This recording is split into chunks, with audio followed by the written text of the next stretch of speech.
Assalamualaikum warahmatullahi wabarakatuh. Kenalkan, saya Dita Siti Fauziah dari Universitas Muhammadiyah Profesor Dr. Hamkah, Fakultas Keguruan dan Ilmu Pendidikan, Program Studi Pendidikan Guru Sekolah Dasar kelas 5P. Di sini, saya akan menjelaskan sedikit tentang proposal saya yang berjudul Meningkatkan Pembelajaran Melalui Media Edukasi pada Mata Pelajaran PKN untuk Meningkatkan Karakteristik Siswa. Tujuan pembuatan video ini yaitu untuk memenuhi tugas akhir semester dengan mata kuliah metodologi penelitian. Mengapa saya mengambil judul ini? Dalam beberapa permasalahan pada pembelajaran PKN di sekolah dasar, dapat disimpulkan bahwa guru sudah mengajarkan pendidikan karakter, namun kebanyakan masih seputar teori dan konsep, belum sampai ke ranah metodologi dan aplikasinya dalam kehidupan. Akibatnya, siswa merasa bosan dan kelelahan yang disebabkan penjelasan guru sukar dicerna dan dipahami. Jika akar masalah belum dapat diselesaikan, maka dampak negatifnya yaitu selama proses pembelajaran yang monoton akan menyebabkan menurunnya karakteristik siswa, khususnya pada pembelajaran PKN.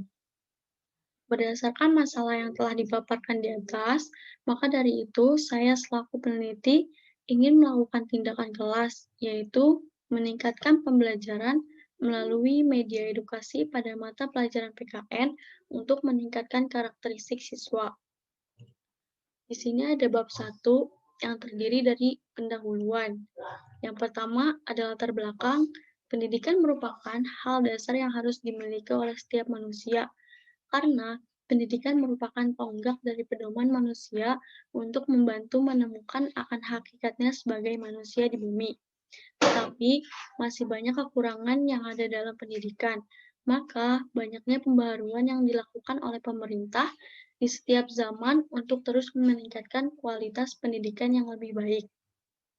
Berdasarkan Undang-Undang Nomor 20 Tahun 2003 tentang Sistem Pendidikan Nasional, pemerintahan bertanggung jawab mengupayakan untuk mencerdaskan kehidupan bangsa Indonesia seutuhnya, yaitu manusia yang beriman dan bertakwa terhadap Tuhan Yang Maha Esa, berbudi luhur, kepribadian yang siap dan mandiri, serta memiliki rasa tanggung jawab pada masyarakat.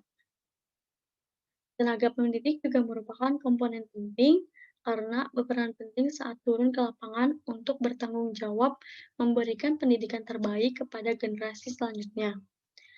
Tenaga didik yang dimaksud adalah salah satunya yaitu guru. Berhasilnya tujuan pendidikan adalah bergantung pada bagaimana tingkat keefektifan dan efisien pembelajaran yang telah dirancang dan disajikan oleh guru. Guru dituntut untuk kreatif dan inovatif dalam pemilihan model pembelajaran sebagai penunjang pembelajaran. Nah, di sini ada identifikasi masalah, rumusan masalah, dan tujuan masalah. Nah, yang pertama itu ada identifikasi masalah. Dalam pembelajaran di kelas, guru selalu menggunakan metode ceramah dan kurangnya menggunakan media edukasi berupa YouTube. Yang kedua, telah merosotnya nilai karakter di kalangan para siswa saat ini. Nah, selanjutnya ada rumusan masalah. Rumusan masalah di sini yaitu apakah penerapan media edukasi visual dapat meningkatkan karakteristik siswa pada mata pelajaran PKN. Yang kedua, seberapa pengaruh tingkat karakteristik siswa sekolah dasar menggunakan YouTube sebagai media edukasi. Yang selanjutnya ada tujuan masalah. Berdasarkan rumusan masalah di atas, penelitian ini bertujuan untuk mengetahui seberapa pengaruh meningkatkannya karakteristik siswa pada mata pelajaran PKN melalui media edukasi berupa YouTube. Nah, di sini ada manfaat penelitian. Manfaat penelitian ini dibagi menjadi dua, yaitu manfaat teoritis dan manfaat praktis. Manfaat teoritis, penelitian ini diharapkan bermanfaat bagi siswa untuk meningkatkan karakteristik siswa, pada khususnya dalam mata pelajaran PKN, dan penelitian ini bermanfaat sebagai bahan acuan untuk penelitian selanjutnya. Yang kedua, manfaat praktis. Manfaat bagi siswa yaitu karakteristik siswa menjadi meningkat. Manfaat bagi guru meningkatkan pengetahuan guru tentang penerapan media edukasi visual berupa YouTube. Manfaat bagi sekolah yaitu mendukung kemajuan sekolah dalam mencerdaskan peserta didik. Selanjutnya ada bab 2 dengan kajian teori. Kajian teori ini berisi yaitu pengertian belajar dan pembelajaran dalam pembelajaran PKN, karakteristik dalam pembelajaran PKN, karakteristik siswa, hasil belajar, media pembelajaran edukasi berupa YouTube. Pendidikan kewarganegaraan adalah salah satu mata pelajaran yang tersedia di semua jenjang pendidikan.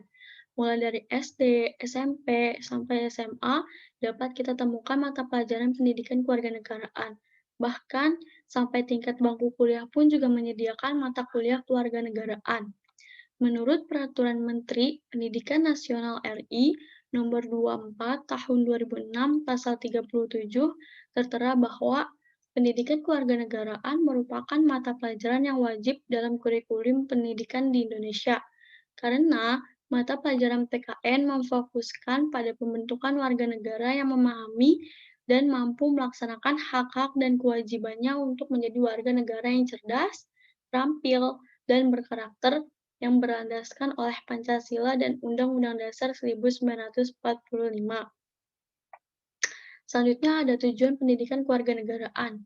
Mata pelajaran pendidikan kewarganegaraan ini bertujuan agar peserta didik memiliki kemampuan sebagai berikut.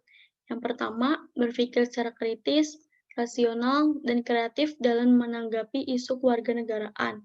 Yang kedua, berpartisipasi secara aktif dan bertanggung jawab, dan bertindak secara cerdas dalam kegiatan bermasyarakat, berbangsa, dan bernegara, serta anti korupsi. Yang ketiga, perkembangan secara positif dan demokratis untuk membentuk diri berdasarkan karakter-karakter masyarakat Indonesia agar dapat hidup bersama dengan bangsa-bangsa lainnya. Dan yang keempat, berinteraksi dengan bangsa-bangsa lain dalam uh, dalam percaturan dunia secara langsung atau tidak langsung dengan memanfaatkan teknologi informasi dan komunikasi. Di sini selanjutnya ada pengertian media pembelajaran. Media pembelajaran mempunyai pengaruh yang positif dalam proses belajar mengajar karena media disebut sebagai alat bantu guru untuk mentransfer materi pelajaran kepada siswa. Dengan adanya media pembelajaran, dapat mengatasi keterbatasan pengalaman yang dimiliki oleh para siswa, seperti ketersediaan buku, kesempatan membaca, dan sebagainya. Berdasarkan penjelasan di atas, peneliti berpendapat bahwa media pelajaran perantara antara guru dan siswa untuk menyampaikan pesan materi ajar sehingga dapat mendorong terjadinya proses belajar yang bertujuan dan terkendali. Selanjutnya ada langkah-langkah media pembelajaran YouTube. Arsyad 2017 halaman 89 menjelaskan langkah-langkah pembelajaran dengan menggunakan media pembelajaran berbasis visual. Yang pertama, persiapan dalam merencanakan, berkonsultasi tentang materi yang bisa membangkitkan interest, bahan diskusi, dan cara-cara mengkaji pemahaman atau apresiasi. Yang kedua, berikan pengarahan khusus terhadap ide-ide yang sulit bagi siswa yang akan dibahas dalam materi. Yang ketiga, sasaran siswa harus diperhitungkan apakah perorangan atau kelompok kecil. Yang keempat, arahkan siswa dengan berbagai macam stimulus, diberi suatu pertanyaan atau pendahuluan. Nah, berdasarkan langkah-langkah di atas, berikut merupakan ilustrasi pembelajaran dengan menggunakan media pembelajaran YouTube pada penelitian ini. Yang pertama, mempersiapkan fasilitas yang dibutuhkan ketika pembelajaran seperti laptop dan proyektor. Yang kedua, menjelaskan tujuan pembelajaran yang akan dicapai. Yang ketiga, menanyakan video-video pembelajaran terkait dengan subtema pendapat nasional. Selanjutnya, memberikan kesempatan kepada siswa untuk bertanya mengenai materi pembelajaran yang belum dimengerti. Dan yang terakhir, siswa mengerjakan resume yang diberikan terkait dengan subtema yang sudah dijelaskan. Nah, di sini ada bab 3. Bab 3 ini metodologi penelitian. Metodologi penelitian ini terdiri dari jenis penelitian. Jenis penelitian ini menggunakan penelitian kualitatif dengan edukasi YouTube. Menurut Sugiono 2007, Metode penelitian kualitatif merupakan suatu penelitian yang digunakan untuk meneliti pada subjek atau objek yang alamiah di mana penelitian adalah sebagai instrumen kunci, teknik pengumpulan data yang dilakukan secara gabungan, analisis data bersifat induktif, dan hasil penelitian kualitatif lebih menekankan makna daripada generalisasi. Di dalam penelitian kualitatif ini, hanya menggunakan media pembelajaran agar pembelajaran PKN ini menjadi konkret. Nah, selanjutnya ada tempat dan waktu penelitian. Waktu penelitian ini dilaksanakan pada semester genap tahun pelajaran 2001 sampai 2022. Nah, tempat penelitiannya ini dilakukan di kelas tinggi SDN Balimeser 01 Pagi, Kecamatan Jatinegara. Subjek penelitiannya itu yaitu siswa kelas tinggi SDN Balimeser 01 Pagi dengan jumlah siswa 30 orang siswa, terdiri dari 20 siswa perempuan dan 10 siswa laki-laki. Selanjutnya ada metode dan prosedur penelitian. Penelitian ini merupakan pendekatan kualitatif dengan menggunakan media edukasi berupa YouTube. Lalu penelitian ini memilih dua kelas yang secara tidak acak.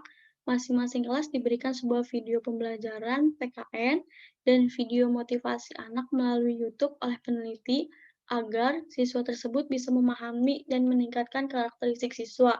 Selanjutnya yang pertama itu ada perencanaan. Setelah perencanaan itu ada pelaksanaan tindakan. Setelah pelaksanaan tindakan itu kita ada observasi. Teknik pengumpulan data. Teknik pengumpulan data dalam penelitian ini menggunakan beberapa teknik pengumpulan data, yaitu observasi dan beberapa dokumentasi. Adapun teknik pengumpulan data yang digunakan dalam penelitian ini dijelaskan sebagai berikut. Yang pertama, observasi. Observasi ini saya menggunakan lembar analisis observasi aktivitas siswa dan aktivitas guru. Lalu bahan audio dan visual, yaitu bahannya laptop dan proyektor. Dokumentasi. Dokumentasi di sini saya atau kami mendokumentasikan siswa yang sedang belajar atau yang sedang memerhatikan sebuah video. Selanjutnya ada teknis analisis data. Teknik analisis data adalah suatu proses di mana data yang terkumpul diolah dan diinterpretasikan dengan tujuan untuk mendudukkan berbagai informasi sesuai fungsinya, hingga memiliki makna dan arti yang jelas dengan tujuan penelitian. Pada penelitian tindakan kelas, kegiatan analisis dilakukan penelitian sejak awal, yaitu sejak observasi lapangan pertama tentang kegiatan pembelajaran di dalam kelas. Nah, di sini ada analisis data observasinya, tingkat aktivitas 81% sampai 100% itu kriterianya baik sekali. Kalau 61% sampai 80% itu kriterianya baik, 41% sampai 60% itu kriterianya cukup. 21% sampai 40% itu kriterianya kurang. Kurang dari 61%, kriterianya itu kurang sekali. Nah, di sini ada hasil observasi aktivitas siswa, hasil rekapitulasi observasi aktivitas siswa. Di sini ada aspek pengamatan. Siswa sungguh-sungguh dalam mengikuti kegiatan pembelajaran. Tindakan 1 yaitu 15 dengan persenan 44,18%. Siswa memperhatikan saat guru memberikan penjelasan. Tindakan 1 yaitu 15 dengan persenan 44,18%. Siswa senang mengikuti kegiatan pembelajaran. Tindakan 1 yaitu 17 dengan persenan 50%. Siswa berani dalam mengajukan pertanyaan. Tindakan 1-nya 4 dengan persenan 11,76%. Siswa berani menjawab pertanyaan yang diberikan oleh guru. Tindakan pertamanya itu 4 dengan persenan 11,76%. Siswa membuat ringkasan saat guru memberikan penjelasan. Tindakan pertamanya itu 3 dengan persenan 8,8%. Siswa tekun mengerjakan tugasnya. Itu tindakan pertamanya itu dia 10 dengan persenan 29,41%. Rata-rata dari semuanya ini 48 dengan tindakan satunya 68, dengan persenan 29,52%. Terima kasih, mungkin sekian presentasi proposal saya, kurang lebihnya mohon maaf. Wassalamualaikum warahmatullahi wabarakatuh.